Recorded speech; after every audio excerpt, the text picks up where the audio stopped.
চারজন ফেরেশতাকে আল্লাহ পাঠিয়েছিলেন মাটি নেওয়ার জন্য, আদম বানাবে। তিনজনই ফেরত গেছে, পারে না। শেষ পর্যন্ত আজরাইল এসে এক খামসা মাটি নিয়ে গেছে। তাফসীরে মুনিরের ভেতরে পেয়েছি, হযরতে আজরাইলের এক খামসা মাটির ভেতরে ছিল 40 মণ মাটি।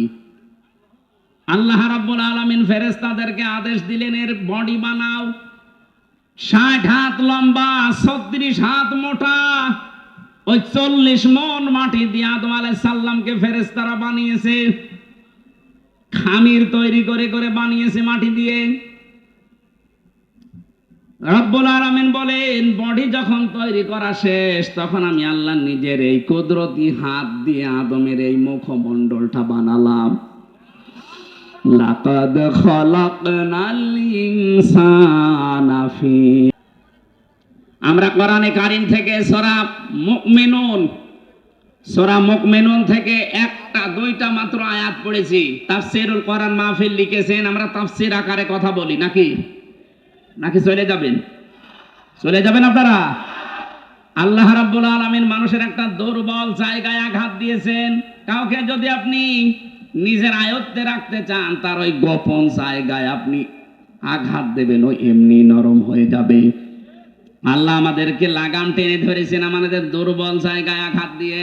ওয়ালাকাদ খালাকনাল ইনসানা মিন সুলালাতিন মিন তিন, অবশ্যই আমি আল্লাহ মানুষকে বানিয়েছি মাটির নির্যাস থেকে। আমাদেরকে আল্লাহ মাটি দিয়ে বানাননি, বানিয়েছেন মাটির নির্যাস দিয়ে। একজনকেই তিনি মাটি দিয়ে বানিয়েছেন, তিনি আমাদের আদি পিতা হযরত আদম আলাইহিস সালাম।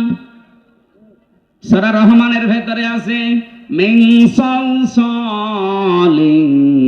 কাল ফাখর, শুকনা ঠনঠনে মাটি দিয়ে আমি আদমকে বানিয়েছি। এদের তাফসীরে পড়লাম, এরা কি করে? এত মানুষ এসেছে, সমস্যা তো এই জায়গায়। কিছু মানুষ বাড়ি চলে যান। হ্যাঁ, এত মানুষ হলে ঝামেলা না বলতো। কিছু মানুষ বাড়ি চলে যান, আবার কালকে তো আর নেই, আবার আগামী বছর আসবেন আপনারা। কিছু মানুষ এসে তারা দাঁড়িয়ে আছেন, জায়গা পাচ্ছেন না, বাড়ি চলে যান। আপনাদের ছুটি দিয়ে দিলাম।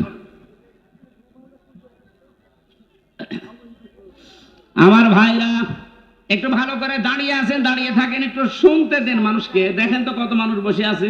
এ ভাই কম ব্যস্ত, এ বাবুল ভাই এরপরও 1-1.5 ঘন্টা বসে আছে, আর আপনারা কি শুরু করেছেন?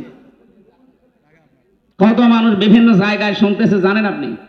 আপনি যদি বারবার ডিস্টার্ব করেন, আমি তো ভুলে যাব।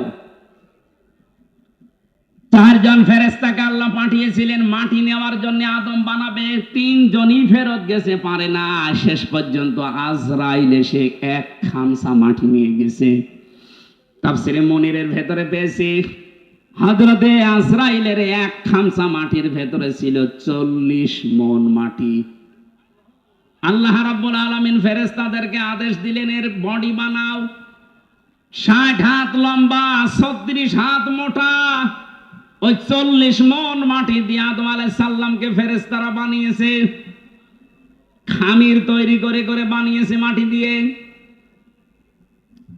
রব্বুল আলামিন বলেন, বডি যখন তৈরি করা শেষ, তখন আমি আল্লাহ নিজের এই কুদরতি হাত দিয়ে আদমের এই মুখমণ্ডলটা বানালাম। লাকাদ খালাকনাল ইনসানা ফি